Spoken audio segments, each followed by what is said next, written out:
Oh ya, saya mau share data dulu ke kalian.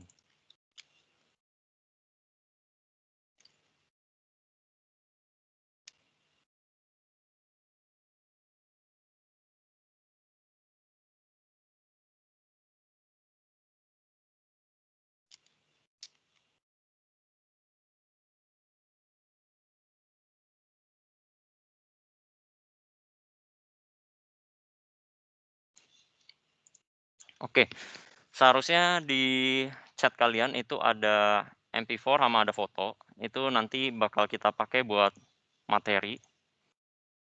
Nah, secara garis besar, kita seharusnya belajarnya tentang ini aja, tapi kalau misalkan emang waktunya berlebih, kita bakal bahas tentang video, table, dan input-nya. Table sama input itu materi yang bakal minggu depan dibahas, tapi kalau emang waktunya berlebih, kita bakal bahas sih. Oke, paling pertama-tama kalau misalkan kalian tahu HTML, seharusnya di dalam kelas kalian itu udah sempat bahas. HTML itu bukan programming language, melainkan eee, dia markup language. Jadi kita itu nggak melakukan coding, tapi kita melakukan structuring. Jadi kita merancang structure untuk bikin satu web.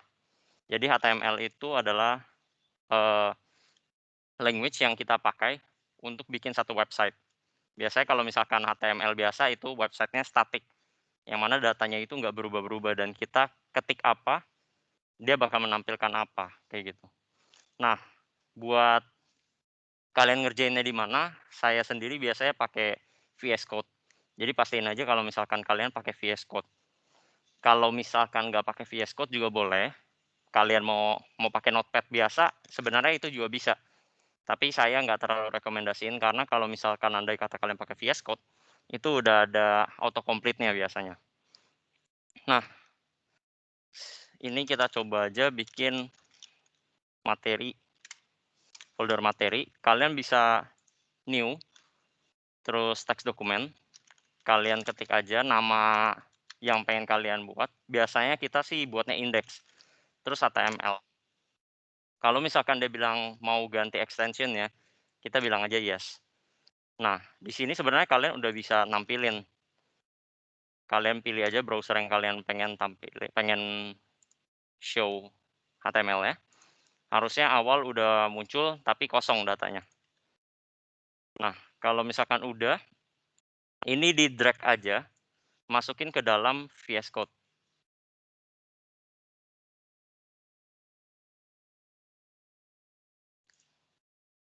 Kalau misalkan udah, HTML itu biasanya kalau misalkan kalian mau ngerjain, kalian bisa pakai tanda seru di VS Code, terus kalian tap aja. Kalau segini cukup nggak tampilannya? Harusnya udah cukup ya. Nah, di HTML ini kenapa ada tanda seru doctype HTML, itu buat ngasih tahu si browser kalau misalkan kalian ini pakai HTML5.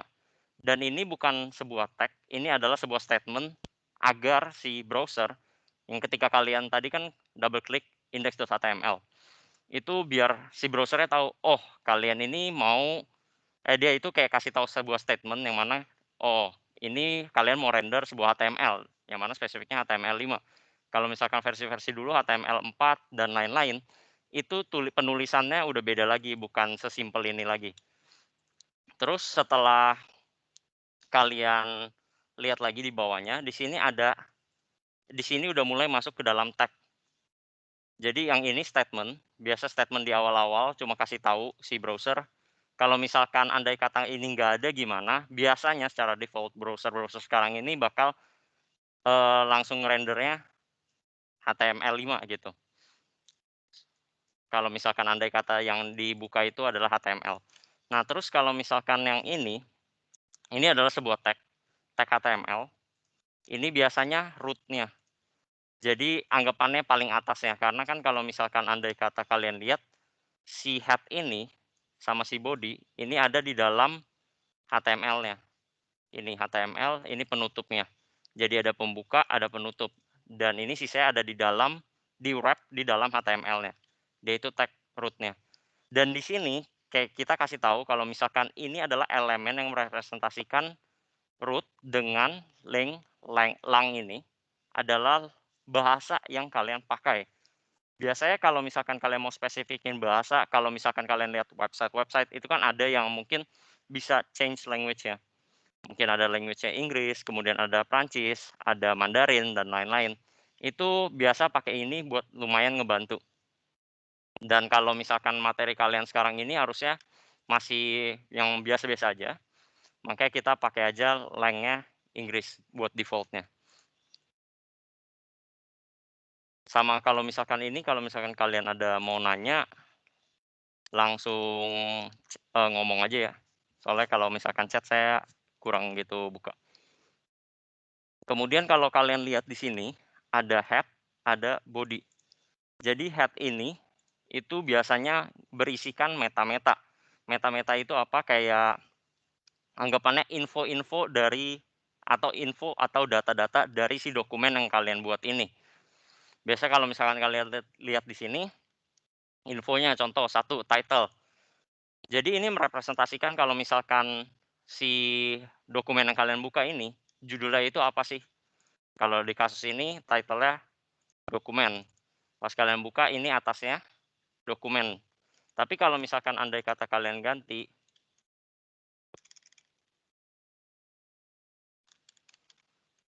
terus kalian refresh, ini bakal ganti jadi website.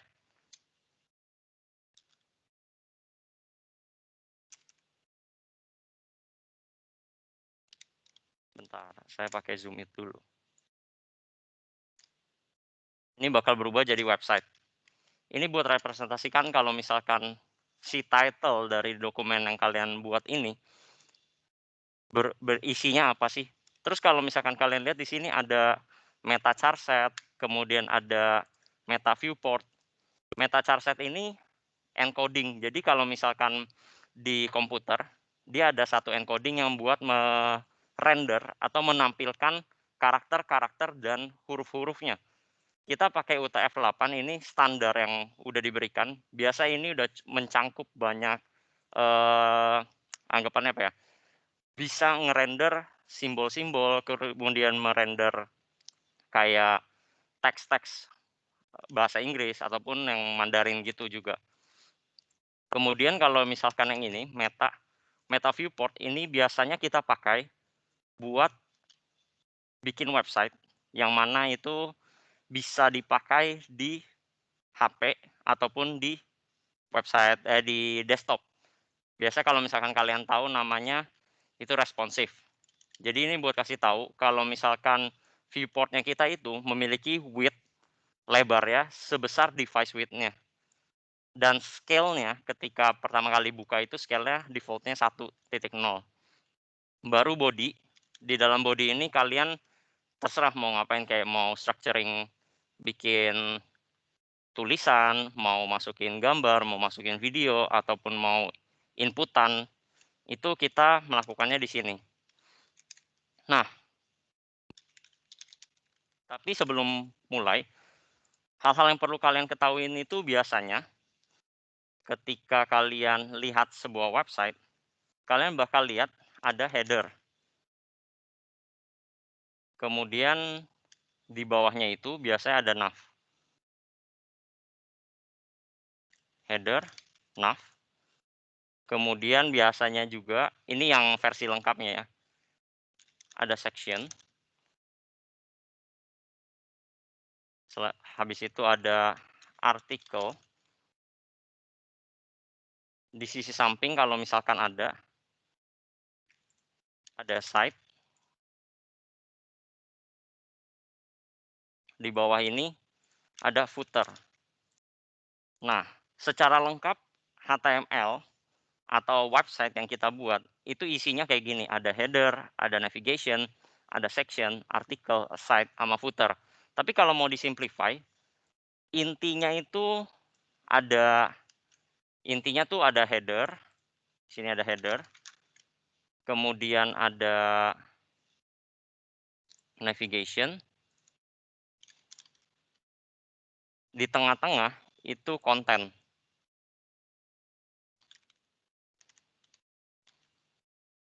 Terus di bagian bawah itu ada footer.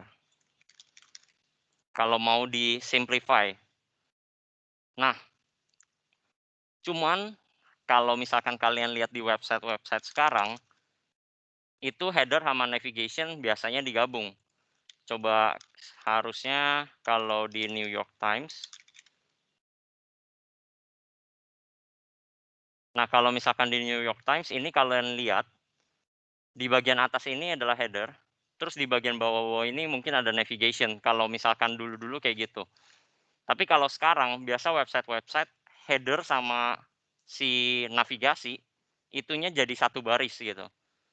Representasinya mungkin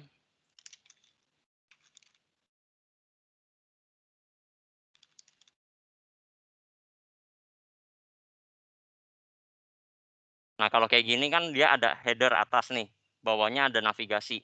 Kalau misalkan mostly web-web zaman sekarang, bukan open link. Mostly zaman-zaman sekarang tuh kayak ginian, kayak header-nya sama navigasi udah digabung jadi satu.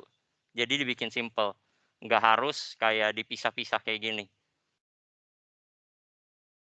Kalau ini kan kelihatan nih header-nya yang atas, bawahnya navigasi, kayak gitu. Nah, footer itu harusnya kalian udah pasti tahu sih, footer itu biasanya yang di bagian-bagian paling bawah, yang dia bisa kasih tahu ini tuh kontaknya kemana, kemudian Instagram-nya atau Twitter-nya, pokoknya kontaknya lewat mana, itu biasa di sini. Sama copyright-nya oleh perusahaan apa, itu di footer, bagian footer. Kalau misalkan di bagian tengah-tengah, secara garis besar isinya konten. Nah, tapi kalau misalkan kalian lihat di sebelah kiri, ini yang secara lengkap, itu ada section, ada artikel, ada aside. Bedanya sebenarnya apa sih? Intinya kalau misalkan section itu umumnya, pada umumnya, itu kayak eh, tidak sespesifik artikel. Artikel itu lebih kayak ke arah post, kemudian kayak artikel-artikel yang penulisan-penulisan blog dan lain-lain. Kalau section lebih ke arah mungkin di section ini kalian bisa menampilkan kumpulan-kumpulan dari artikelnya yang mau kalian lihat. Kayak kalau misalkan kalian lihat sebuah website produk, dia bisa kasih tahu nih di satu section ini list-list produk yang mungkin aja kalian tertarik.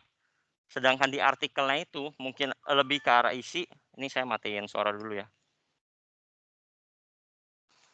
Kalau si artikel ini lebih spesifik kayak teks-teks tampilan-tampilan mengenai artikel produk ini sendiri. Kemudian kalau site itu lebih ke arah sidebar. Kalau misalkan kalian pernah lihat website yang ada sidebar, nah itu bisa jadi dia pakai site. Nah, kalau misalkan udah, di sini saya bakal ngejelasin tentang HTML tag. HTML tag itu kalian sebenarnya udah sempat lihat, ada ini HTML, penutupnya HTML, ada head, penutupnya head, ada body, ada penutupnya. Atau kalau misalkan kalian lihat HTML tag yang lain, ini sebenarnya ada banyak. Contoh H1, ini adalah heading 1. Kemudian H2, heading 2. H3, heading 3. H4, heading 4. Ini kalau kalian mau ketiknya cepat, biasanya saya H5 terus saya tab. Jadi nanti dia bakal langsung nampilin aja sih yang apa yang pengen kalian ketik. Nah, setelah kalian udah save, kalian buka lagi ke indeks HTML atau di refresh buat ngerender ulang lagi apa yang telah kalian ketik gitu, apa yang kalian structure gitu. Nah, di sini bisa kalian lihat di dalam bodinya ada heading 1, 2, 3. Kalau misalkan kalian buka Word, seharusnya kalian bisa styling juga. Styling buat nampilin yang mana judulnya itu di headings-nya. Jadi headings itu lebih ke arah kayak title ataupun subtitle dari sebuah teks gitu. Kalau misalkan kalian mau kontennya, biasanya orang-orang pakai P atau ini paragraf. Contoh nih, kalau misalkan kalian mau bikin dummy paragraf, kalian ketik aja lorem, terus kalian tab. Dia bakal kasih autocomplete, lorem ipsum bla bla bla, ada banyak. Pas kalian refresh, nah isinya begini. Ada heading 1, 2, 3, 4, 5, 6. 6 paling kecil, terus ini paragrafnya. Paragrafnya lorem ipsum dan lain-lain. Nah, kalau misalkan andai kata kalian buat website yang project, sorry, bukan website tapi project, pastiin aja kalian jangan sembarangan pakai lorem ipsum karena di dalam komponen penilaiannya itu ada konsistensi bahasa dan kontennya. Jadi kalau misalkan contoh kalian bikin website kan nanti ada soal project-nya, contoh jual es krim. Jangan sampai website yang kalian buat, tapi kalian tulisnya lorem ipsum gitu. Padahal kan harusnya kalau misalkan di project kalian menampilkan gitu, kalau misalkan kalian ini menjual apa, jadi lebih deskriptif aja dengan bahasa yang kalian pilih secara konsisten. Contohnya bahasa Inggris, ya udah Inggris semua. Jangan sampai nanti kalian malah kerjainnya ini, biasanya jadi ada pengurangan nilai, kayak gitu. Tapi kalau kalian lagi buat website, buat dummy gitu, kira-kira kalau teksnya paragrafnya segini, udah oke atau belum, kalian ketik aja lorem terus tab, kayak gitu. Nah, biasanya kalau misalkan di tag-tag kalian belajar ya seperti ini, H1, H2, H3, ini udah kayak bener-bener yang paling sering kita pakai. Kalau misalkan kalian lihat di dalam sini, ini ada opening, ada closing tag, terus di sini ada tengahnya konten. Tapi ini namanya elemen, yang mana ini elemennya secara biasa, elemen lengkap. Ada juga elemen yang tidak mempunyai closing tag. Yang tidak mempunyai closing tag. Contohnya apa? Contohnya HR. Nah, HR ini sebenarnya apa? Kalau kalian refresh, ini merender sebuah garis. Garisnya ini nggak perlu closing tag, karena ini namanya void element. Jadi ada beberapa elemen yang memerlukan opening, closing, dan kontennya. Ada juga elemen yang tidak memerlukan closing-nya. Biasanya kita sebut void element. Selain HR ada apa lagi? Ada BR. Contohnya nih, kalau misalkan kalian ketik P lorem, ini ketika saya refresh, dia ada spacing secara default dari si P, atau biasanya nanti kita sebutnya margin. Tapi kalau kalian mau buat dia ke bawah, kita pakai BR. BR itu break, biar dia bisa lebih berjarak lagi. Kayak gitu. Ini juga sama, ini void element. Jadi ini elemen yang biasa, ini elemen void. Atau kalau misalkan kalian lihat di tempat lain juga, ini disebut juga per text. Per tag. Jadi kalau misalkan ini kayak gini disebutnya. Nah, ini kalau misalkan kalian ketik kayak gini, kalian nggak mau nampilin di website, kalian boleh komen pakai Ctrl slash buat komennya. Jadi dia nggak bakal ditampilin di sini. Jadi kalau misalkan kalian mau, biasanya kalau kalian coding biasa juga ada yang komen kan. Nah, komennya itu sama. Jadi Ctrl slash. Nah, di sini saya lanjut lagi ke dalam tag atribut. Jadi kalau kalian lihat di elemen-elemen ini kan ada opening, H itu konten, H itu ada N. Tapi mungkin aja di opening tag dia ada isi atribut. Atribut itu informasi tambahan gitu. Kayak kalian mau contohnya nih, saya bikin P, saya pengen teksnya merah. Tapi kalau sekarang saya refresh, seharusnya teksnya kayak biasa. Tag P, terus ada tampilin kontennya, teks merah. Saya pengen tambahin atribut style, terus saya kasih tahu color, ini red. Kalau saya refresh, dia jadi begini. Tag P dengan style. Stylenya apa? Stylenya color red. Di sini atribut name, di sini atribut value. Jadi namanya apa, value-nya apa. Selain ini, mungkin aja kalian bisa pakai contoh Ahref.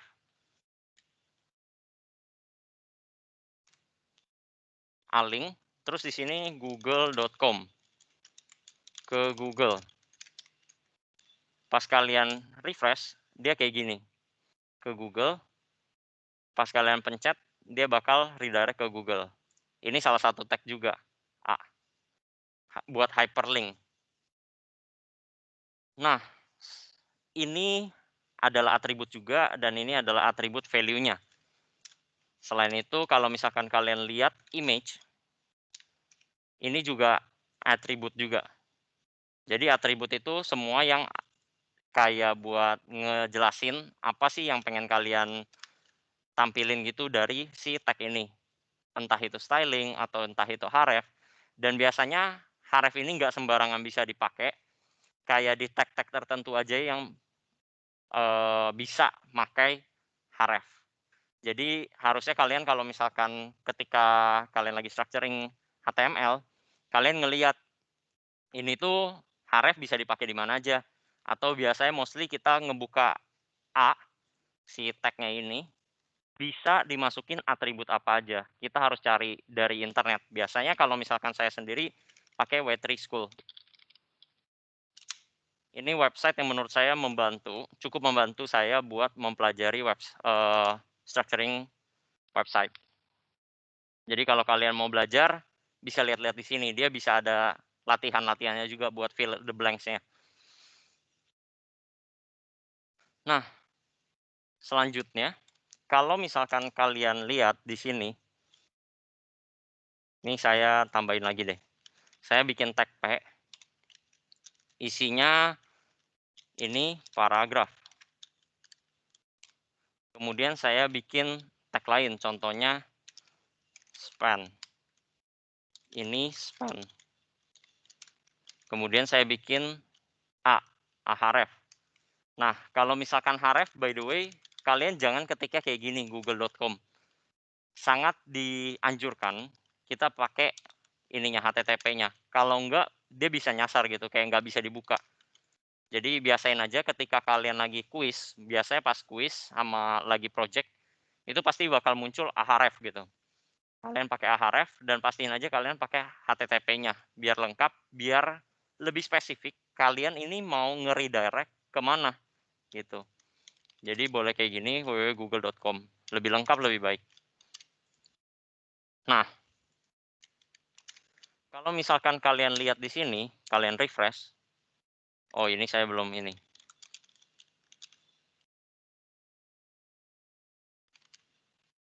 Kalau saya refresh, si paragraf ini satu baris.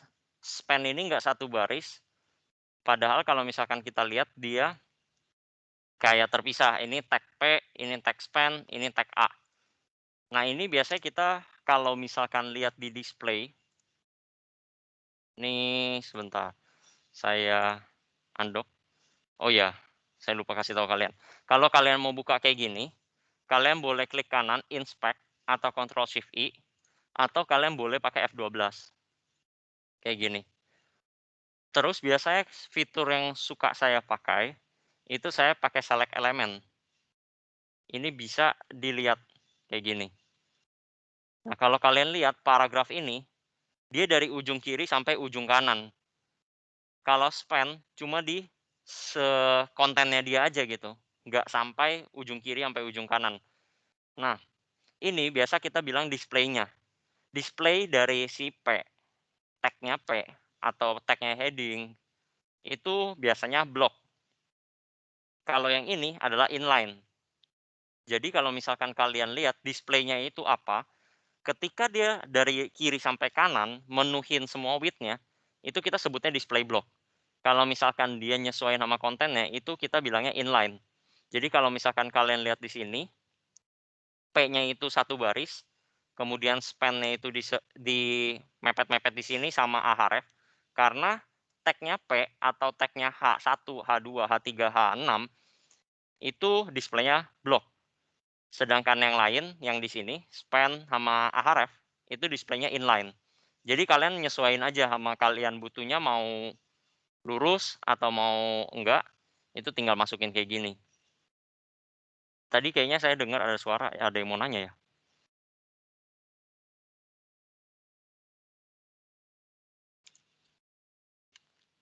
Kalau belum ada, saya lanjutin lagi. Jadi di sini, itu kalian perlu bisa bedain yang mana blog, yang mana inline.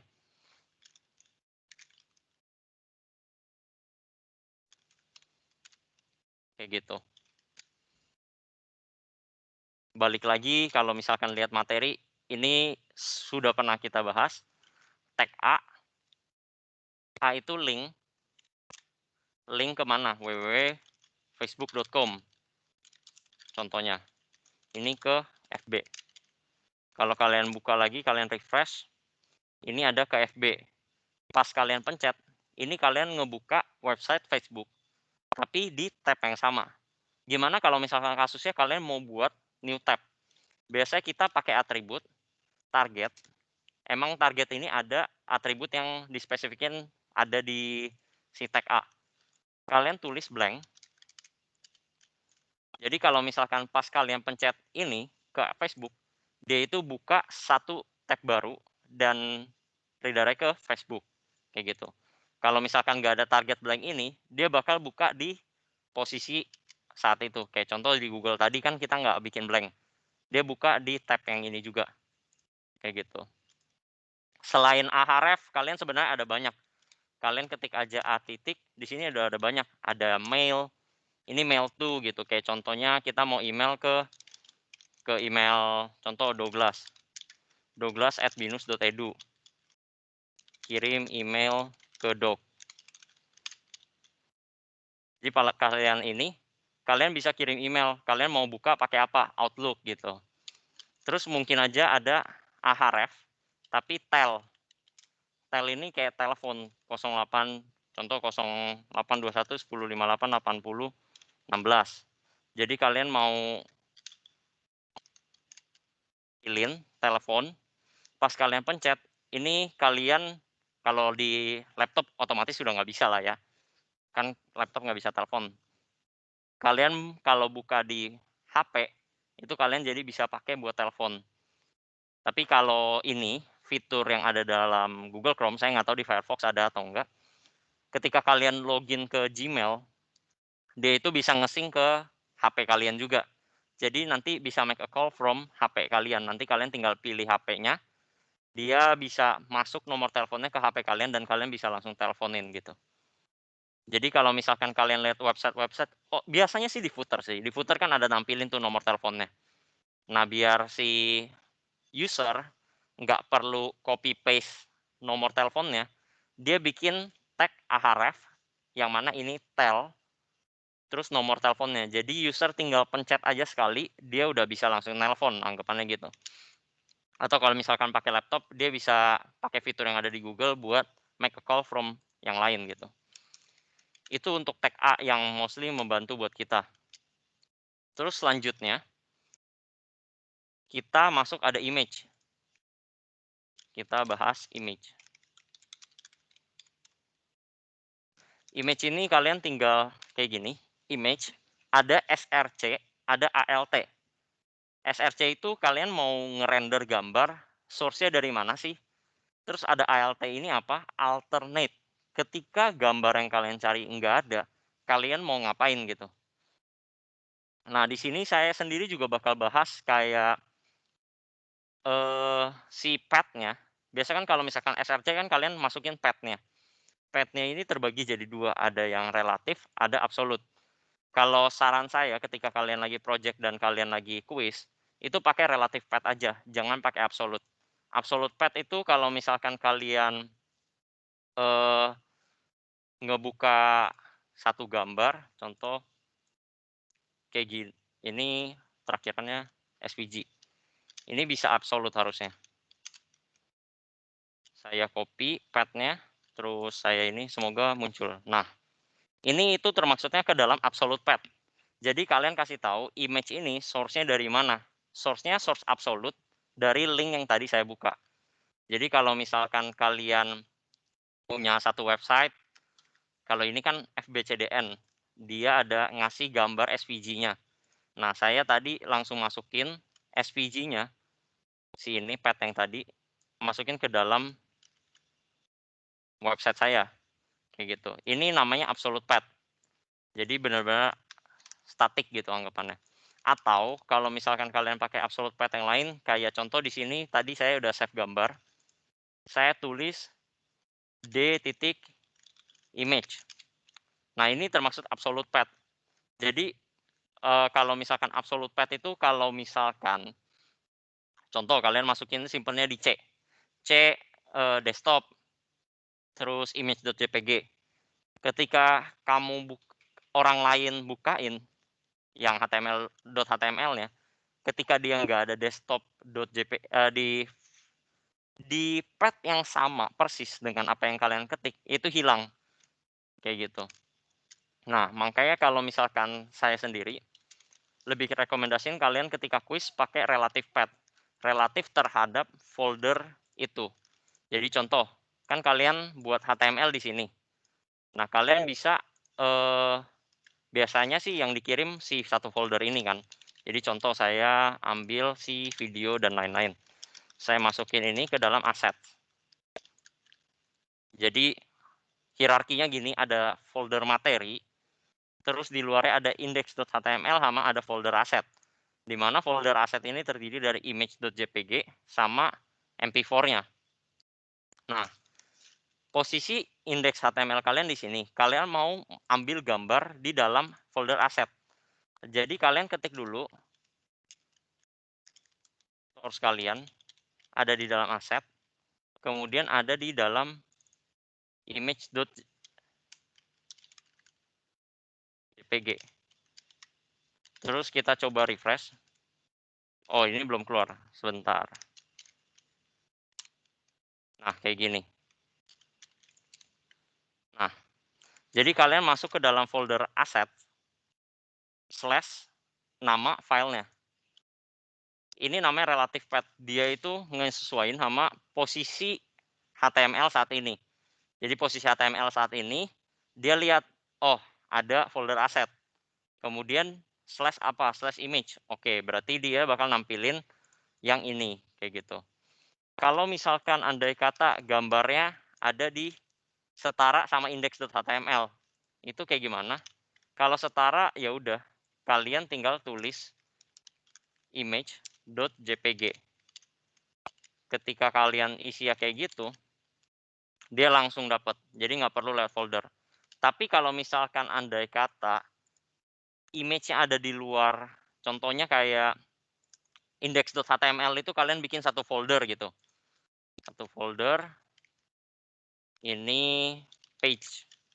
Contohnya kayak gini. Ini saya copy aja deh. Buat sementara, saya nanti bakal delete. Di sini, ketika saya pengen nampilin gambar yang di luar dari folder ini kan ada folder page. Saya pengen ambil gambar di luarnya. Itu kita pakai double titik buat keluar. Jadi kalau misalkan kalian lihat di sini, seharusnya udah nampil. Itu buat relative path. Saya ulangin lagi secara garis besar, kayak gini. Ketika dia setara, kalian nggak usah pakai titik, kalian langsung masukin aja si nama filenya sama extensionnya ketika setara. Ketika dia ada nggak setara, maksudnya ada di dalam satu folder lain, kalian masukin foldernya dulu, assets, / nama filenya, .extensionnya. Tapi ketika kalian ada di dalam, kalian pengen import gambar yang di luar, kalian pakai titik 2. Buat anggapannya ketika kayak gini, kalian back 1 gitu. Kalau mau back 2 juga bisa, tinggal titik-titik /. Ini back 2 kali. Jadi kayak anggapannya kalau dari page, kalian back sekali, kalian back sekali. Kayak gitu. Nah, ini saya balik lagi. Untuk sampai saat ini kira-kira ada pertanyaan belum ya?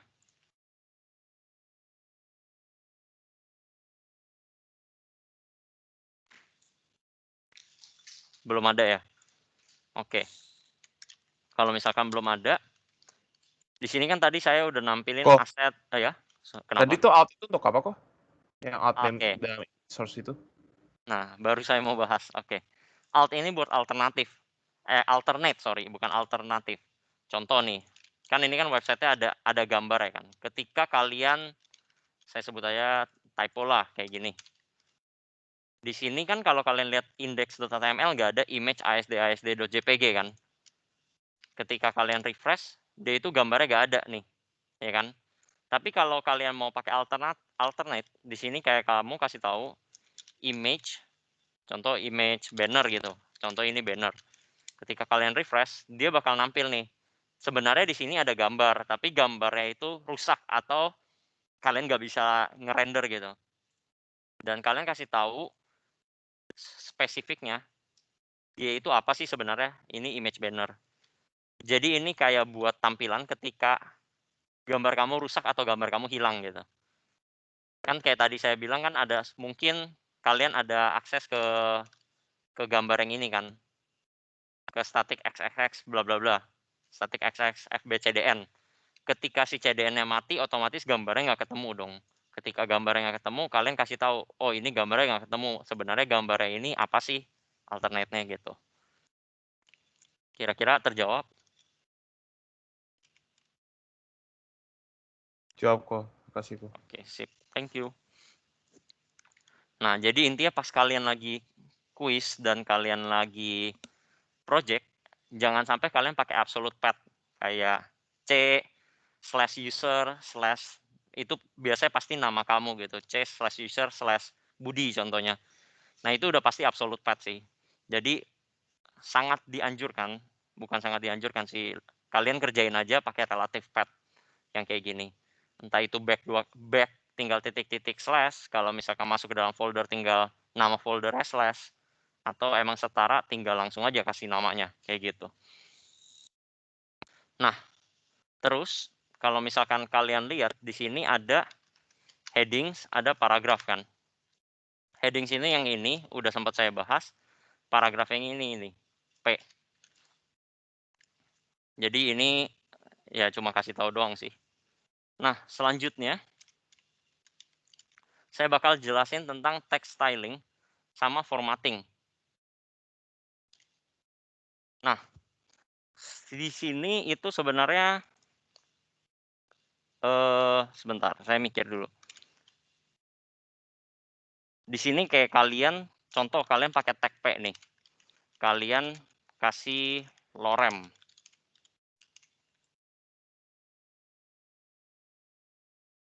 Pas kalian tulis lorem, ini kan flat-flat aja, kayak nggak ada styling. Kayak styling itu kalau kalian lihat di Word, kalian bisa bold, bisa italic, bisa underline, dan lain-lain gitu kan. Nah, di sini kalau misalkan kalian pengen nge-style teks kalian, sini saya tulis normal, itu kamu bisa pakai tag. Contohnya B, ini buat bold. Jadi pas saya refresh, ini normal, ini bold. Kayak gini. Terus kalau misalkan kalian pengen dia jadi italic, ketiknya I, italic. Tuh, normal, bold, italic. Terus ada lagi underline, kayak gini. Jadi kalian bisa ketik B, I, U. Terus kalau misalkan pakai S, ini kayak strike through, kayak coret gitu loh, kayak gini. Coretan di tengah-tengah. Itu buat styling. Tapi kalau misalkan kalian nge-styling lagi lebih kayak contoh ada subscript sama superscript, itu kalian bisa pakai ini, sub. Ini subscript. Kemudian bisa juga pakai super. Ini saya ketik normal text dulu deh. Normal sama super. Ini jadi kayak gini, sub itu yang di bawah, ini yang normal, ini yang super, kayak di atas, kayak anggapannya kalau kalian pakai pangkat itu kan atasnya sub gitu kan. Jadi kalau misalkan kalian tulis kayak gini, ini styling juga. Jadi styling biasanya yang mostly sering pakai sih harusnya ini ya, bold, italic, underline. Tapi kalau misalkan kalian mau ekstra ya pakai ini mungkin ada, tapi kayaknya di soal kita nggak ada sih, kayak gitu. Tapi ketika kalian mungkin udah terjun langsung ke lapangan, bisa aja klien yang butuh, ketika klien butuh bikin website, mungkin aja mereka pakai ini. Jadi kalian perlu tahu juga. Itu buat stylingnya. Terus saya bakal ngebahas sedikit tentang HTML entities. Jadi kayak contoh, kalian pasti pernah lihat di footer itu ada C bulatnya, kayak C di bulat gitu. Kayak gini contoh, PT Bibit. Ini pas kalian buka, ada kayak gini kan, pernah lihat. Jadi ini HTML entities. Jadi HTML entities itu kayak anggapannya teks yang emang udah di-booking sama HTML buat ngerender sebuah simbol ataupun kayak contoh mata uang gitu. Mata uang yen. Itu kalian bisa pakai yen kayak gini. 30 yen gitu contohnya. Pakai ini. Jadi ada beberapa yang emang udah di-resolve sama HTML buat ngerenderin. Contohnya kopi dan kopi titik itu kayak gini rendernya. Terus dan yen rendernya kayak gini. Ada juga euro gitu. Ada juga mungkin tanda panah kiri, tanda panah kanan, tanda panah atas. Itu kalian bisa cari di HTML entities. Itu ada banyak. Jadi nggak mungkin kalian hafal juga. Biasa kalian bisa lihat HTML entities kayak gini nih. Ada ini, LT, GT, AMP, quote, dan lain-lain gitu. Ada yang ini A/ juga, dan lain-lain. Jadi ini disesuaikan sama kebutuhan kalian. Kalian lagi butuh yang mana, ya pakai yang mana gitu. Biasanya sih ketika kalian project sama quiz itu kan bakal bikin kayak ginian kan, copyright gitu. Nah, ini bisa kalian buat dengan ini. Kayak gitu. Itu HTML entities.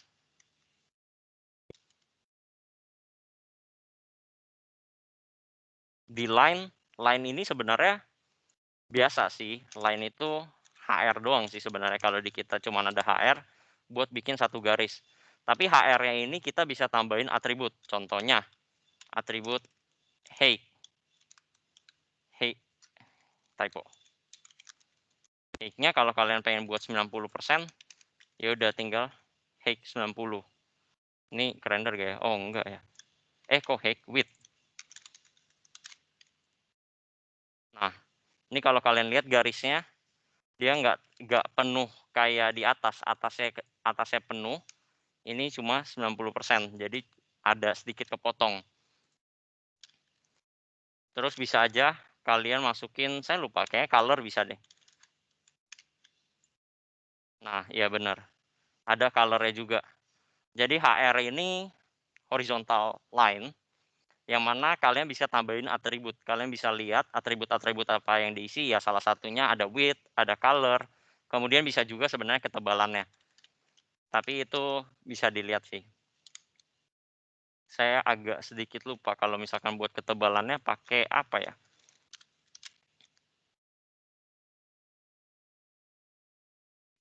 Ini bisa kita lihat di HR text.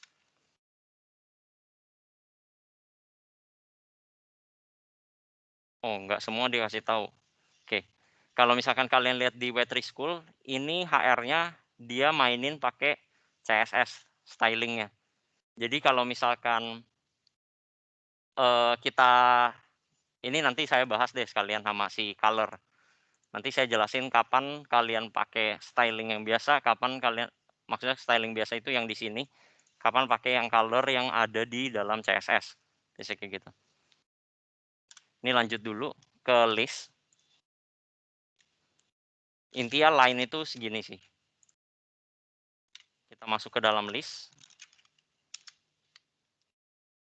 List ini kalau kalian lihat, kalian mungkin aja di Word, kalian buka Word, kalian ada list-list yang kayak satu masukkan bla bla bla, 2 stepnya apa. Itu kita sebutnya ordered list. Ordered list. Jadi list yang ada order-ordernya, ada instruksi kayak nomor 1, nomor 2, nomor 3 kayak gitu. Itu kita ketiknya pakai OL. Kita pakai OL. Terus di dalamnya ada LI. Ini listnya. Contoh, nomor 1, siapkan bahan makanan. Terus list yang kedua, ini contoh siapkan minyak. Terus list yang ketiga, siapkan alat panggang. Kayak gini. Ketika kalian refresh, dia kayak gini, 1, 2, 3. Jadi kalian nggak perlu ketik 1 titik siapkan bahan makanan. Dia auto numberingnya, indexingnya auto gitu. Di sini ada tipe juga. Kalau kalian lihat kan, kalian pernah buka Word dong otomatis. Kalian Word itu kan ordered list ada yang pakai 1, ada yang pakai A besar, pakai A kecil. Ini kalian bisa juga spesifikin tipenya. Kayak di sini all type A. Berarti kalian mau yang di render itu tipenya A, B, C, D besar. Kemudian ada juga type-nya A kecil. Ini buat ngerender A, B, C tapi versi kecil. Kemudian ada juga yang I, ini berarti Romawi. Romawi 1, Romawi 2, Romawi 3, sama yang I kecil. Buat ngerendernya Romawi kecil, kayak gini. Nah, kalau kalian lihat di Word, biasanya ada yang pakai A, B, C, D, ada yang pakai I, ada yang, I itu berarti Romawi, ada yang pakai 1, 2, 3. Tapi ada juga yang unordered list. Nah, yang ini itu biasanya kalian kayak di Word, kalian bisa ngeliat pakai bullets-bullets yang bulat-bulat gitu. Itu kita pakai UL, unordered list kan, UL. Dalamnya tetap sama pakai LI. Contoh, ini list 1. Kemudian LI, ini list kedua. Kemudian ini list ketiga. By the way, kalau saya kecepatan, kabarin aja ya. Takutnya nanti kecepatan. Nah, di sini kalau kalian lihat, dia defaultnya pakai ini, yang bulat tebel. Kalau kita bikin type-nya, itu namanya DISC. Itu yang kotak, yang bulat dan dalamnya berisi fill. Kalau misalnya kita pakai type-nya circle, itu kayak di luar doang, dalamnya nggak penuh. DISC itu yang baru penuh. Kemudian ada square.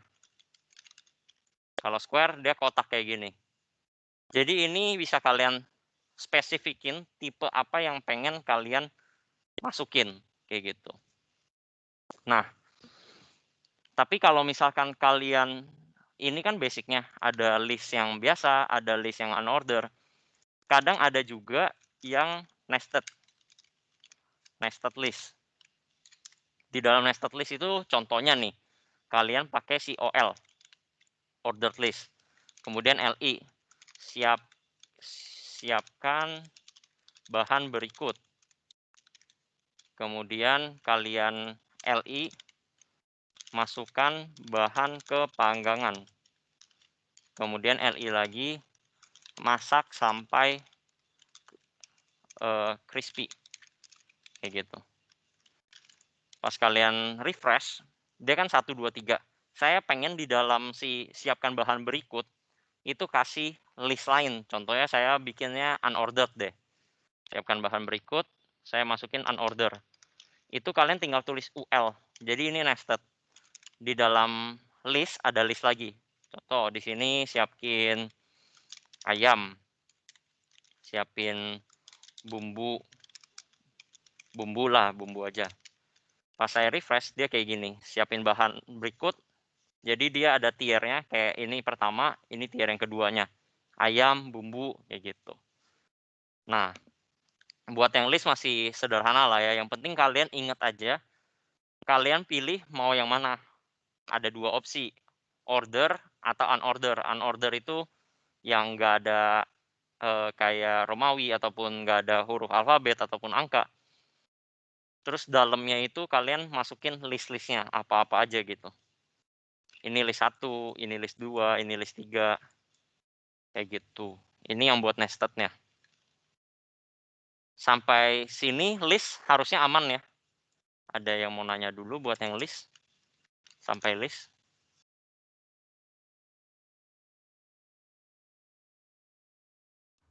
Masih aman Oke. kok.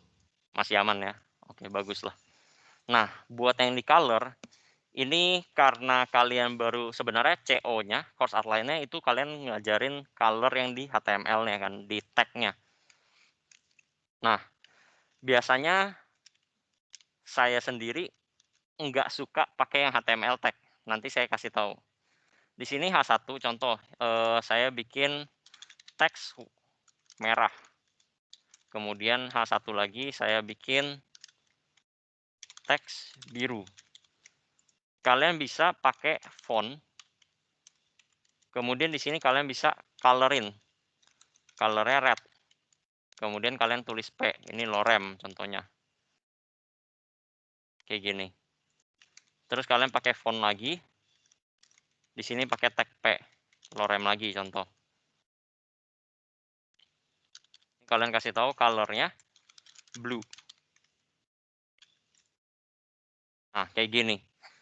Jadi kalian bisa pakai si atribut color buat spesifikin warnanya. Kayak gitu. Nah, tapi jujur aja saya sendiri nggak suka pakai ini. Saya lebih suka pakai CSS, entah itu inline ataupun eksternal. Kalau yang CSS warnain kalian bisa kayak gini, contoh lorem. Lebih simple sih. Ketika kalian tulis lorem ini, saya style. Colornya brown contoh. Kayak gini. Nah, bedanya apa? Mungkin aja saya perlu stylenya beda gitu. Kayak contoh di sini saya mau line height. Buat ngasih tahu jarak antar si teksnya itu segimana line height-nya. Nih kayak gini. Jadi ada kelihatan kan jaraknya.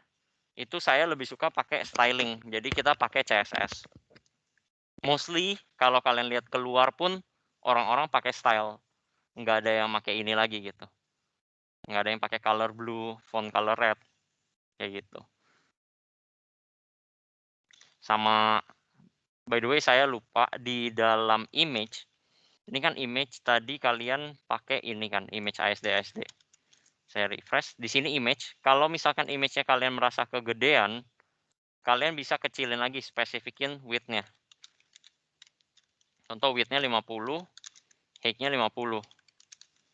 Pas kalian refresh, dia kecilin tuh, sesuai nama ukuran yang kalian ketik. Kayak gini. Jadi kalian bisa langsung kasih spesifikin ukurannya. Tapi balik lagi, kurang lebih sama kayak yang di color juga. Saya sendiri lebih prefer menggunakan styling. Jadi nanti ketika saya udah selesai HTML, structuring, saya baru styling. Saya kasih tahu ini stylenya kayak gimana. Ini kalau kalian pakai DevTools, ini udah kelihatan nih. Width-nya berapa, height-nya berapa. Ini dari atribut image-nya, image style. Harusnya nanti bakal dibahas lagi enakan mana CSS sama pakai kayak ginian itu di pertemuan 2 kali habis ini harusnya. Pertemuan 2 kali nanti kalian baru lebih clear kenapa kita pakai CSS gitu. Sekarang lebih ke arah singgung-singgung dulu sih. Nah, sampai ini materi hari ini sebenarnya udah kelar. Kira-kira ada yang mau nanya dulu gak? Kok mau tanya kok? Iya. Kalau yang image, kalau di resize-nya aspek rasionya tetap gimana caranya?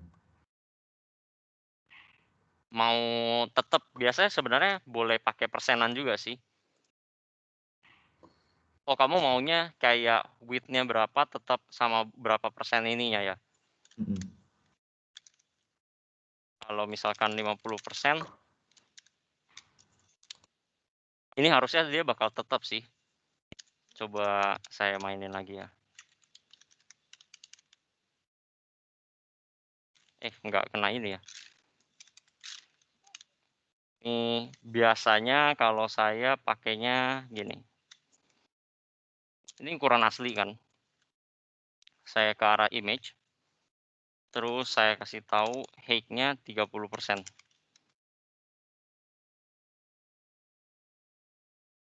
Nggak dapet ya. Aspek rasio itu maksudnya kalau misalnya width-nya 50 px, nanti dia height-nya ngikutin, tapi ini ya, rasionya misalnya 1:1, jadi masih tetap sama 1:1 gitu ya, bukan sih? Iya, rasionya sama kok. Oh, autoin aja. Jadi atur width-nya, height-nya di-autoin, atau sebaliknya, atur height-nya, width-nya di-autoin. Nih, kayak gini sih. Jadi kalau misalkan kamu buat kayak gini, ini udah auto. Jadi kayak tadi ketika saya nggak pakai, ini kan ukuran default-nya.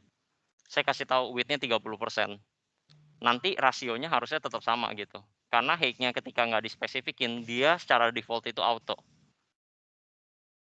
Ini di CSS sih. Kalau misalkan dimasukin ke dalam sininya, kita coba ya.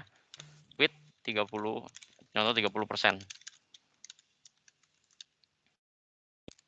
Ini juga sama nih, width 30%, terus saya bikin width-nya 20%.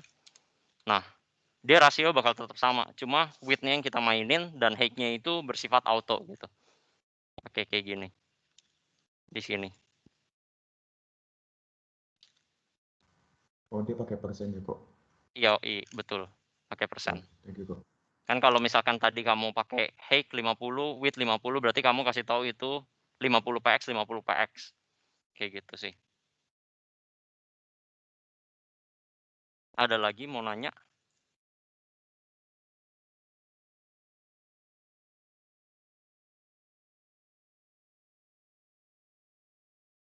Kalau misalkan nggak ada, ini waktunya kita ya. Oi. Tadi kenapa Koko lebih prefer pakai CSS dibanding yang pakai font color itu? Pakai yang ini ya, font color. Karena Iya, jujur aja nih, kalau pas saya persiapan kan di situ ada HTML color.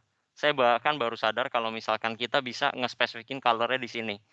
Tapi kalau misalkan kamu tanya kenapa saya lebih milih CSS dibandingkan ini tuh kan dia di atas kan. Ketika saya punya styling sendiri, biasanya saya pakai styling di CSS. Dan ini bakal nge-override color-nya gitu loh, nge-override warnanya. Jadi apapun yang saya ketik di CSS, itu nggak berguna dan dia bakal nge-override di sininya. Jadi saya pengen semuanya itu ada di dalam satu file. Ketika styling itu ada di dalam satu file style.css gitu. Jadi yang atas-atas ini nggak perlu melakukan styling. Ini cukup buat structuring-nya doang. Kira-kira mau kayak teksnya seperti apa. Buat urusan stylingnya saya spesifikin ke satu tempat aja gitu. Fokus ke satu, yaitu CSS-nya. Contohnya, ketika ini kan sama nih sebenarnya inline CSS. Saya juga nggak suka pakai inline CSS. Biasanya saya pakai kayak gini, link. Link nanti ada style.css. Terus nanti saya tinggal buat new file. Di sini style.css. Terus saya kasih tahu nih tag P. Contoh ya. Ketika tag P saya bikin color-nya semuanya blue. Nah, ketika di refresh ini semua tag P ini warnanya blue. Contoh saya berubahin lagi jadi aquamarine. Ketika saya refresh ini aquamarine. Kayak gitu. Yang di sini tuh yang di atas bakal nge-override, tapi yang ini nggak nge-override ya. Yang di color font ini. Ini bisa kalian lihat di sini. Kalian lihat ini nih. Ini yang bawah ya. Kalau yang bawah kan teksnya kayak gini. P style color brown. Terus di CSS-nya ada color aquamarine gini. Pas kalian ketik kayak gini, dia bakal nge-override yang di atas ini. Ini yang saya bilang. Jadi dia bakal nge-override. Kalau saya sendiri nggak suka kayak ginian. Karena bisa aja nanti saya nggak sadar, terus saya mesti ngecek-ngecek lagi ke dalam HTML-nya. Kok ini bisa warnanya beda, nggak sesuai dengan apa yang ekspektasi saya.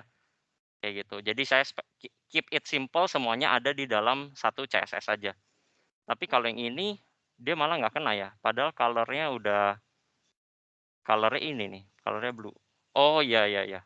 Karena ini font-nya, P-nya tetap nggak kena. Karena ini font-nya yang tetap blue, tapi si tag P-nya ini tetap kenanya ke aquamarine. Kalau misalkan saya coba pakai ini, coba ya. Nah, kayak gini nih. Nih, ini kan ada font ada ASD kan. ASD kita spesifikin blue kan. Jangan kayak gini nih. Ini harus font. Kalau kayak gini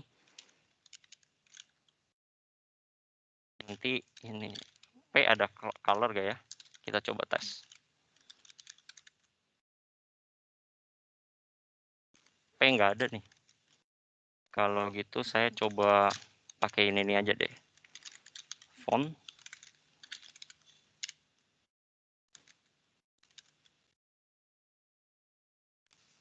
Nah,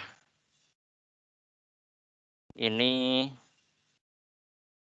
colornya red.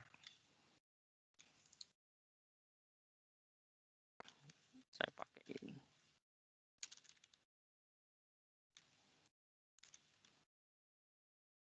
Nggak ke override. Ini nanti saya cari tahu lagi deh yang buat color yang di dalam sini. Gitu. Tapi alasan lebih spesifiknya kenapa saya lebih milih styling yang di dalam CSS ya dibandingkan styling inline ataupun di sini di atas, itu biar keep it simple di file yang terpisah gitu. Semua styling saya ada di dalam sini, yang di sini cukup fokus ke bagian structuring-nya doang, nggak perlu fokus ke styling. Kira-kira kebayang nggak kalau kayak gitu? Berarti biar lebih rapi aja ya kok? Iya, lebih rapi dan kalau misalkan kalian mau lihatnya lebih gampang gitu sih. Oke, kok. Makasih kok. Karena pada akhirnya nanti ketika kalian mau, contoh ini kan tag P. P kan warnanya sama semua. Kalian pengen spesifikin khusus tag P ini punya warna yang berbeda. Itu kalian bisa pakai identifier. Kayak ketika kalian, harusnya kalian pernah pakai database kan? Pernah buat database. Nah, di database itu kan ada ID. ID itu kan identifier. Khusus elemen itu yang mempunyai ID-nya itu satu. Jadi contoh di sini ada ID. Ini saya hapus. ID-nya contoh di sini text modif gitu. Nanti di CSS ini kita bisa masukin hashtag terus text modif.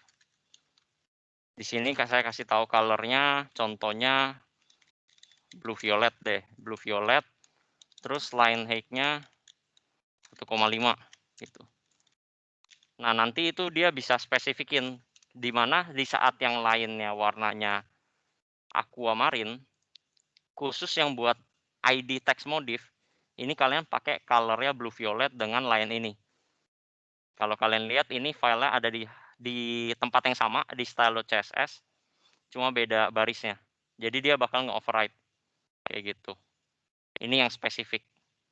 Jadi yang nggak spesifik lebih jadi prioritas akhir, yang lebih spesifik jadi prioritas lebih awalan gitu. Atau kalau misalkan kalian mau mastiin lagi, ini wajib nih benar-benar pakai blue violet. Kalian boleh pakai persen lagi. Tanda seru important.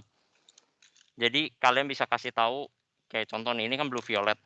Saya bilang semua tag P nggak peduli apapun yang terjadi harus jadi blue violet. Itu kalian tinggal pakai tanda seru important. Jadi dia lebih, anggapannya lebih prioritasin yang important gitu dibandingkan yang lain. Seperti itu.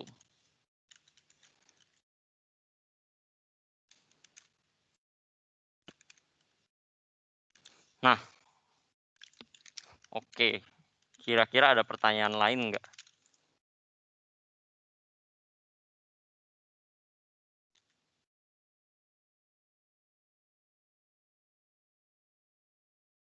Kalau nggak ada pertanyaan lain, kita coba nih masuk ke video. Seharusnya nanti pas kalian Wisdom Project, seharusnya ada video sih. Jadi video yang ditampilkan di website kalian, entah video atau audio. Kalau kalian ketik video, ini kalau autocomplete-nya SRC ini abaikan saja. Karena ambilnya ini source. Kalian buat tag source, buat tag si video, terus kalian bisa masukin SRC sama type-nya. Nah, SRC-nya contoh video tadi saya ada di, ini balik lagi ke materi yang path-nya lagi. Indeks HTML-nya di mana? Videonya ada di mana? Ketika indeks HTML di sini, video ada di dalam folder aset, berarti kalian tinggal masukin aset. Kemudian kalian masukin movbbb.mp4. Nah, type-nya itu kalian bisa spesifikin, contoh di sini. Ada video MP4. Kayak gini. Terus, contoh kasus lain kalian punya OGG gini. Extensionnya OGG. Kalian bisa masukin OGG. Kemudian, kalau bawahnya lagi kalian tulis not support. Nah, ini maksudnya apa? Ini kalian kasih tahu, kalian punya tag video, terus browsernya itu bakal ngelihat si browser ini support gak sama MP4. Kalau misalkan browsernya support, dia bakal pilih MP4 kayak gini. MP4, type-nya MP4, dia bakal ngerender video yang movbbb MP4. Tapi ketika browser yang nggak support MP4, dia bakal nampilin yang ini, dia ngecek OGG support gak. Kalau support, ya udah dia nampilin yang OGG. Kalau misalkan emang nggak support, dia bakal tulis tampilannya not support. Kayak gitu. Jadi ini dia kayak anggapannya ini tag video, dia ngeliat dulu. Yang pertama, bisa di render gak, support gak. Yang kedua, kalau nggak bisa turun ke bawah. Kalau emang nggak bisa, ya udah yang paling bawah ini. Kalian tampilin teks saja. Jadi teks ini bakal muncul ketika semua yang di atas itu nggak support. Nah, ini kalau kalian refresh, harusnya ini ada videonya. Nah, sebenarnya kalau kalian lihat di sini kan nggak bisa play nih. Kalian bisa pakai Chrome, klik kanan, show control. Kalian bisa play. Tapi kalau kalian pengen secara defaultnya itu ada control, kalian tinggal tulis saja controls di sini.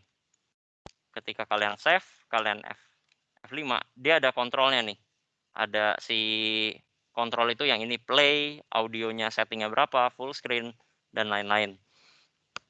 Kalau kalian pengen autoplay, kalian ketik aja autoplay di videonya. Dia harusnya bisa autoplay, tapi si Chrome atau browser-browser yang sekarang biasanya ngeblok autoplay. Jadi biasanya kita tambahin lagi mute. Kayak gitu. Nah, ini kan autoplay tapi mute. Kayak gitu. Sampai sini kira-kira oke. Video. Ini juga bisa ditambahin loop. Kalau loop berarti ketika udah habis ya udah dia ngelooping lagi. Jadi itu atribut-atribut yang mungkin kalian bisa masukin. Nah, ini kan ngelooping tuh. Kayak gitu. Hal yang sama berlaku juga buat di audio. Jadi kalian bisa ini tinggal diganti jadi audio, ini diganti jadi audio. Tapi tipenya perlu dispesifikin aja. Ini MP3 ya udah ganti jadi MP3, ini OGG ya udah OGG. Bedanya cuma di tag awalannya doang, ininya jadi audio. Buat yang di audio. Aman sampai sini?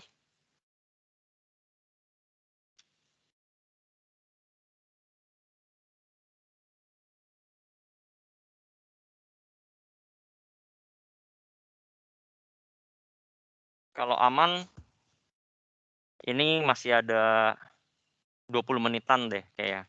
20 menitan agak nanggung, kita babat yang materi minggu depan sedikit lah ya. Dari minggu depan, kita ada tabel. Jadi tabel ini biasanya ada T-head sama T-body buat nge-spesifikin head sama body-nya. Tapi beberapa orang nggak pakai T-head, T-body juga nggak masalah sih.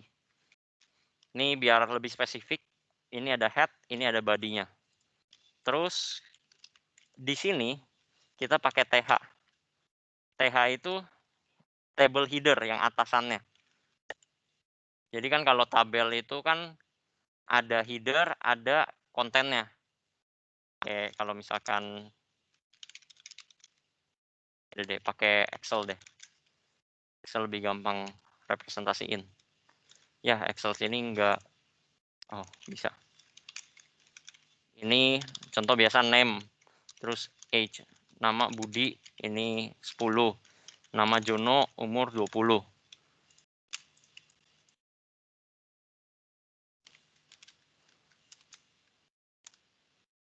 Nah, Kalau tabel kan biasa bentukannya kayak gini. Di sini header, di sini kontennya. Jadi kalian bisa ketik ini TH, terus di sini ada TD, datanya name,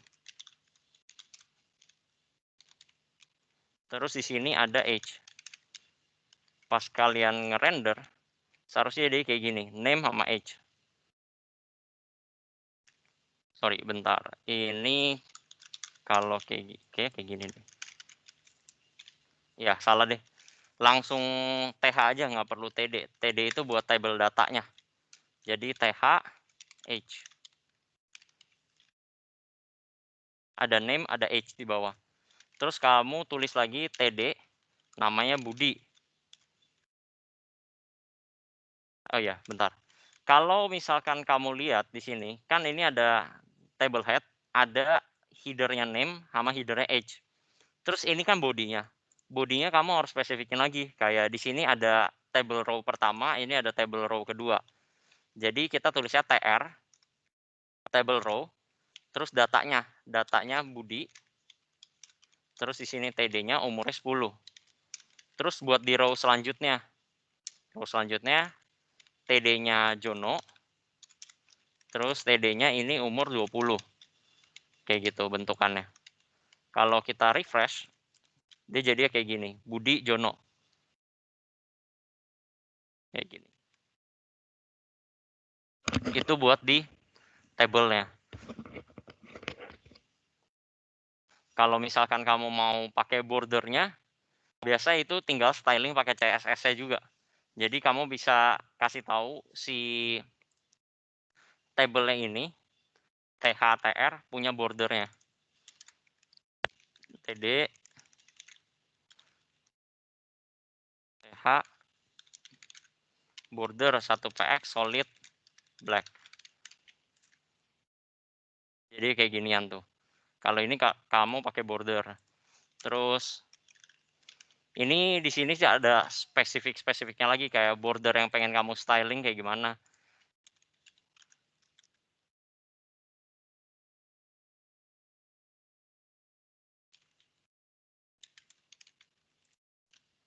Saya lupa apa ya key-nya.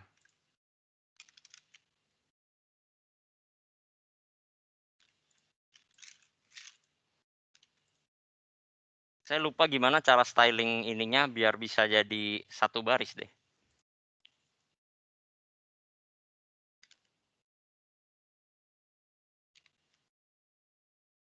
Tapi kalau kalian lihat di Web3 School, di sini ada table HTML. Dia ada spesifikin nih. Ada yang bisa bikin kayak gini. Ada stylingnya juga. Ini ada bordernya kayak yang tadi saya lakukan border ini. Nah, border collapse, perasaan tadi udah deh. Atau belum?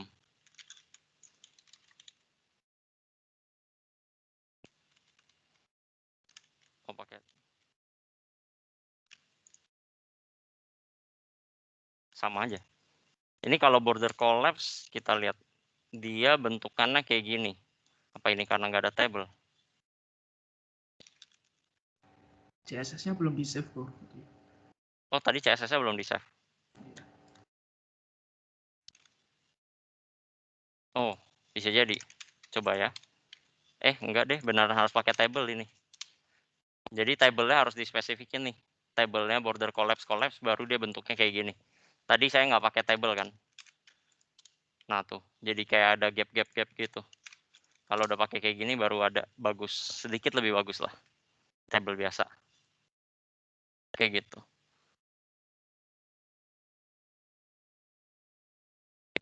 Nah, biasanya saya sih bikin website pakai itu sih, Web3 School, membantu.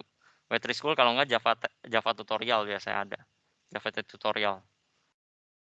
Itu membantu. Tapi jangan sampai kalian melihat Web3 School membantu, kalian literally copy dan paste. Itu tidak direkomendasikan.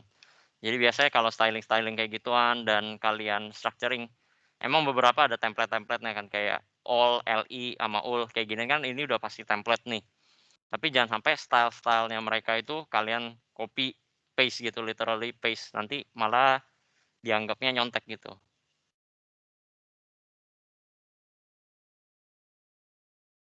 Nah, 15 menit akhir deh. Ada yang mau nanya dulu gak? Kalau nggak ada, kita babat yang input nih. Sama saya masih ada utang yang color, nanti saya coba lebih spesifikin deh yang buat yang font color ini. Yang Kok input, tadi gimana kok cara dia import CSS ke HTML di head tadi gimana caranya? oh oke. Ada dua cara sih sebenarnya. Satu caranya pakai kayak gini, link. Ini namanya external CSS. Jadi link, ya ini kalau kamu lihat ada link CSS nih. Tuh, link CSS. Atau kamu pakai tag yang ini, style.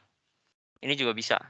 Jadi di sini contoh kamu ketik H1 gitu kan. H1 colornya contoh red. Ini juga bisa nih. Nanti H1-nya color red kayak gitu. Tuh. Jadi ada dua opsi nih. Ada 3 malah bahkan. Ada inline di sini langsung di tag-nya. Ada inline sama HTML kamu, ada yang di eksternal CSS file yang terpisah. Kayak gitu.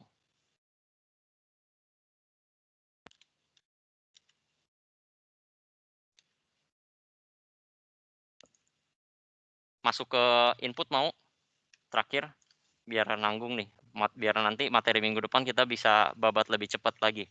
Jadi kalau misalkan pas project-nya kita udah agak santai, kita bisa sambil diskusi atau bisa masuk ke yang lain. Ini input. Biasanya kita pakai form. Action-nya itu sebentar. Ada action-nya mau kemana. Kita pagar aja buat representasiin kalau misalkan kita action-nya mau nembak ke link itu juga deh. Terus ada metodenya. Nah, metode itu ada HTTP method. HTTP method itu sebenarnya ada banyak. Itu sebenarnya gimana cara komunikasi dari si klien ke server gitu. Tapi kalau misalkan kamu pakai kayak ginian, ada spesifiknya kayak method get, method post, method lain-lain. Get itu biasanya sih kalau saya sendiri makanya ketika mau mengambil sesuatu gitu, get sesuatu. Saya kirim ke server, saya kasih parameter apa, kasih tahu ini mau metode get. Ketika kita mau mengirimkan ke server kayak contoh kita mau register, itu biasa kita pakai metode post. Kayak gitu. Contoh kita tes dulu nih metode get. Metode get, terus saya pakai input, tag input, type-nya text. Terus di sini saya pakai label. Label di sini ada for, tutup dulu aja. Labelnya contoh title, kita contoh di dalam buku kali ya. Nyari buku, title-nya sekian. Nah, di inputnya biasa kita kasih ID. ID untuk identifikasi si input ini ID-nya apa sih? Cuma boleh ada satu. Contohnya title gini kan. Terus saya pakai name. Name ini biasa dipakai ketika kalian mau pakai form atau yang kirim-kirim kayak ginian. Dia jadi spesifikin kalau misalkan apapun yang kalian isi di sini, dia itu punya name-nya apa. Contoh title name gitulah ya. Ini for-nya itu kalian masukin ID-nya. Nah, terus pas kalian refresh, sini ada title. Tadi kalian ketik for title, ketika kalian ketik label, pencet labelnya, dia itu otomatis fokus. Ini kan fokus ke dalam kotaknya. Karena kayak anggapannya kalian bilang, ketika ini dipencet, ini itu spesifik untuk si ID yang title ini. Jadi otomatis ketika kalian pencet labelnya, dia autofokus ke dalam inputnya. Jadi kalau ini dihilangin juga nggak masalah sih. Tapi resikonya ketika itu dihilangin, ini dipencet nggak ngefek ke apa-apa, nggak bisa autofokus ke sana. Kayak gitu. Jadi kalau misalkan ini udah di refresh, pencet autofokusnya ke sini. Nah, di sini terus saya perlu lagi input type-nya submit.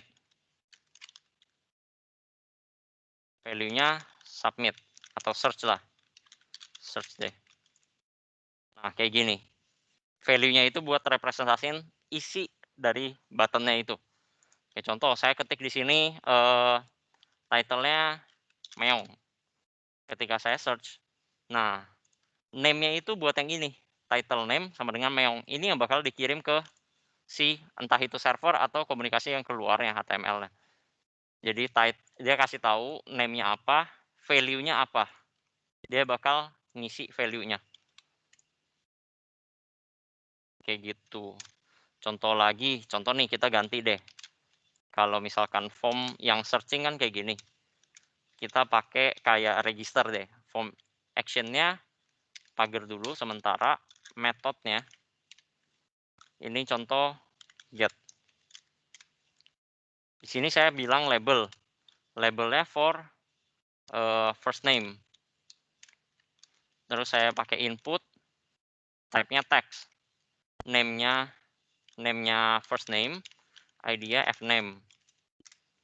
Kemudian saya break biar dia turun ke bawah. Terus saya bikin label lagi nih. Labelnya password. Di sini jangan lupa kayak kasih tahu first name labelnya apa, password labelnya apa. Terus di sini ada input. Kalian ketik password. Name-nya password, ID-nya password. Ini ID sama name nggak wajib sama ya. Jadi itu bebas kalian aja. Intinya name itu buat dikasih tahu yang di atas-atasan sini. ID itu buat spesifik elemen ini ID-nya apa. Dan cuma boleh satu. Sini input, contoh submit. Value-nya register. Nah, ketika kita refresh, kayak gini jadi ya. First name, apa, passwordnya apa. Contoh first name-nya Budi, passwordnya ASD. Pas kalian submit, dia bakal gini. First name-nya, ini kan name-nya. Value-nya apa. Name-nya apa, value-nya apa. Kayak gitu. Terus inputan yang lain bisa juga. Salah satu fungsi label dipakai for itu biasanya lebih kerasa di radio sih. Di radio button. Input radio. Di sini kan ada radio, name-nya apa? Contoh name-nya, kenapa ke sini? Name-nya male. Jangan. Name-nya gender. ID-nya male. Terus kita kasih tahu value-nya nggak usah dulu deh, biar kita bisa lihat. Terus ini kita kasih tahu label for ID. ID-nya male. Terus kita buat lagi input yang sama, radio, name-nya gender, ID-nya female. Terus labelnya kita kasih tahu ini female. Nah, kalau udah kayak gini, ketika kalian pencet labelnya, ini dia bakal auto pick. Kalau misalkan contoh ketika saya hapus for-nya, ini tetap berjalan. Tapi bedanya kalian nggak bisa pencet female atau male-nya. Kalian harus pencet spesifik si bulat-bulatnya ini. Kayak gitu. Terus kalau misalkan kalian nanya, di sini kan name-nya satu doang. Kenapa ini name-nya ada gender sama gender? Kenapa ini nggak male sama ini female aja gitu? Kalau misalkan kita pilih kayak gitu, ini sama-sama bisa dipilih nih. Padahal biasanya kan kalau misalkan radio button itu kan kita pick salah satu. Jadi kita kasih tahu kalau ini name-nya gender, sesama gender, dan mereka itu jadi ya akhirnya harus milih salah satu gitu, antara itu male atau female. Itu kita pakai name yang sama buat di radio. First name-nya kita contoh Budi, ASD, register. Nah, di sini kalian bisa lihat kan, first name-nya Budi, password-nya ASD, gendernya kenapa on? Padahal saya kan pengennya pilih antara dia itu male atau female gitu kan. Nggak mau masa gendernya bisa on, aneh banget gitu. Nah, di sini kita kasih tahu value-nya. Jadi ketika kalian udah form action get, itu dia kasih tahu name dan kasih tahu value-nya. Jadi kalian perlu spesifikin value dari sininya. Value-nya female. Jadi ketika kalian mulai sini, di sini Budi, sini ASD, male contoh, register. Nah, dia bakal muncul first name-nya Budi, password-nya ASD, gendernya male, kayak gitu. sampai sini kita sempetnya ternyata bahasnya cuma sampai 3 doang sih. Jadi harusnya minggu depan kita bakal bahas lebih banyak lagi input tag-nya. Jadi nggak harus teks, password, mungkin aja ada email, kemudian ada radio, ada checkbox, dan di sini biasanya ada require. Ada require, ada harusnya di sini ada tadi ada read only ya.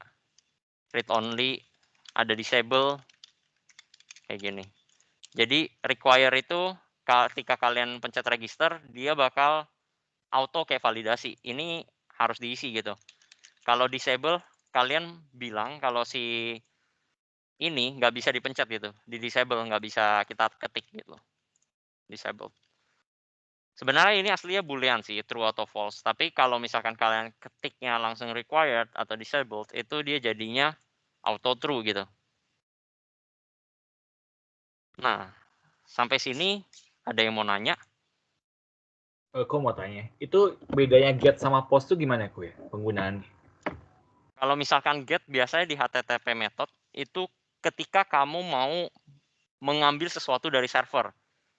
Jadi HTTP method itu ada fungsi-fungsi tersendiri. Ketika get itu berarti kamu mau mengambil sesuatu ke server. Dan ketika get itu kan mungkin ada atribut-atribut yang perlu kalian mau gitu. Contoh, ketika kamu pernah nonton Netflix kan? Di Netflix itu mungkin kamu ada search bar gitu. Di search bar-nya itu kamu ketik mau film apa. Jadi nanti dia itu satu inputan, name-nya contoh movie title. Terus teksnya apa? Dia kasih tahu ke server movie title-nya itu apa. Itu buat get. Fungsinya kayak gitu, HTTP methods-nya. Kalau post, biasanya ketika kalian mau mengirimkan data ke server yang bentukannya kayak inputan buat masukin kayak register gitu. Ketika register kita pakai metodenya post. Dia itu nggak bakal nampil di sini. Masa kamu ketika register passwordnya nampil di sini? Kan lucu juga kan? Jadi ketika dia metodenya post, dia masuk ke dalam network sini. Di dalam sini, dia bakal kirimin ke servernya. Nggak mentah-mentah langsung kirimnya di atas ini muncul. Oke, Kayak gitu. Thank you, Go. Yuk. Oh, sama ini kok, yang video, itu dia bisa ini nggak sih kok, yang kayak dia langsung skip. Soalnya kemarin kan project sebelumnya sempat buat dia video. Cuma dia tuh jalannya bisa lancar. Yang nggak bisa tuh ketika misalkan dia kayak skip gitu. Misal dari awal dia langsung ke menit keberapa gitu. Oh, maksudnya video skip ke detik sekian, nah itu langsung Ya. ke detik sekian. Gue belum pernah coba jujur aja. Tapi itu nanti mesti gue cari lagi sih. Oke deh. Thank you, Ko. Yuk. Oke. Kalau nggak ada ini sambilan lah ya. OL, binus. Ini saya izin stop sharing dulu.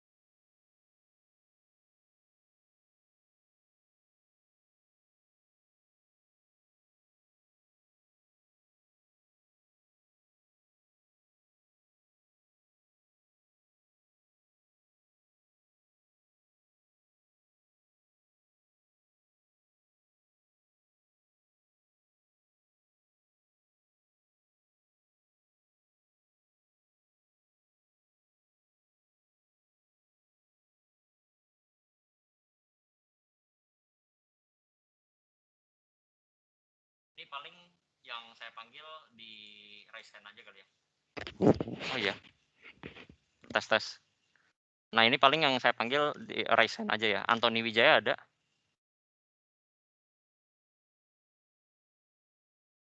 Oke. Iputu. Oke. Michael Jonathan. Oke ada. Michael Jonathan. Oke. Ricardo. Oke, Ricardo ada. Rio. Oke, sip. Tiara. Oke. Varianto. Oke, sip. Wilfrando sama Erik.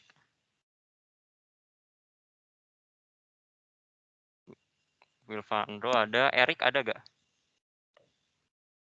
Oke, sip. Angela sama Agifrian. Agifrian ada, Angela ada.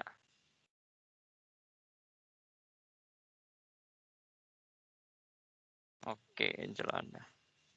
Calvin Matthew sama Angela Susanto. Oh, Angelanya ada 2. Oke, Calvin Matthew.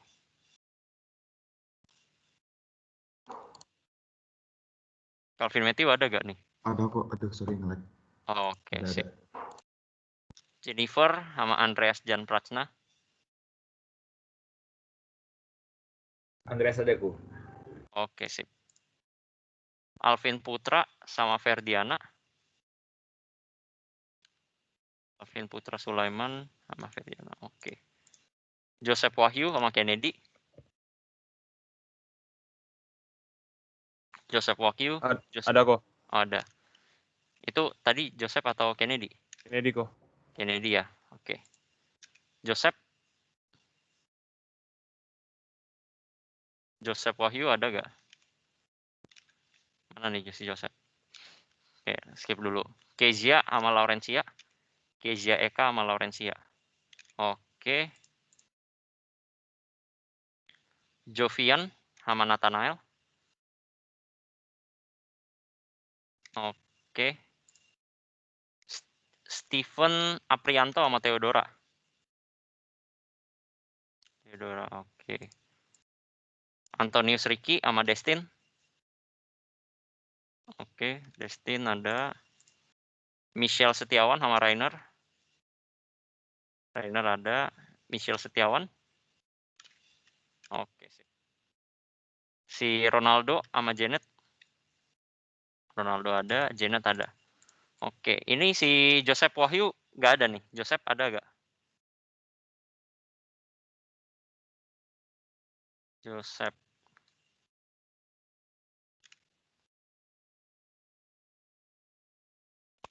Oh, emang kurang 1 orang sih ya. Tadi sih ada sih kok. Cuma Oh, dia tadi. tuh suka ADC, nanti coba ditanya deh. Harusnya ada.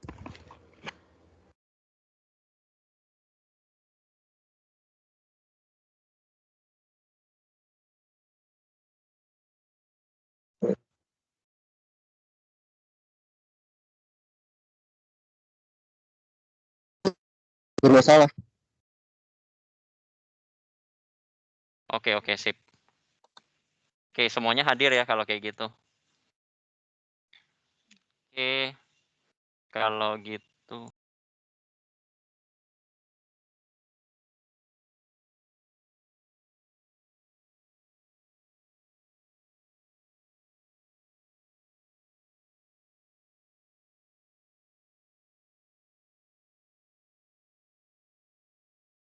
Oke, ini kelasnya hadir semua ya. Berarti saya izin live meeting. Terima kasih guys. Makasih kok. Terima kasih kok. Thank you kok. Thank you. Kasih kok. Terima kasih kok.